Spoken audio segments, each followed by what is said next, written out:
រានៅសានឆ្ងាយម្លែណាយំអង្គុយឯកាពួយគុណច័ន្ទថាឯអាកាត់ជាត្រី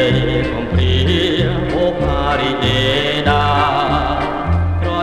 រចង់រីរះរងក្នុងសួនច្បារគួប៉ែតី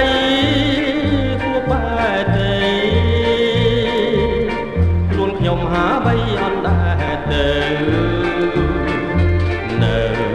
ជាមួយព្រះចន្ទ្រាបន្ទង់វេទនាដែលខ្ញុំព្រមគ្រាជាយូរមក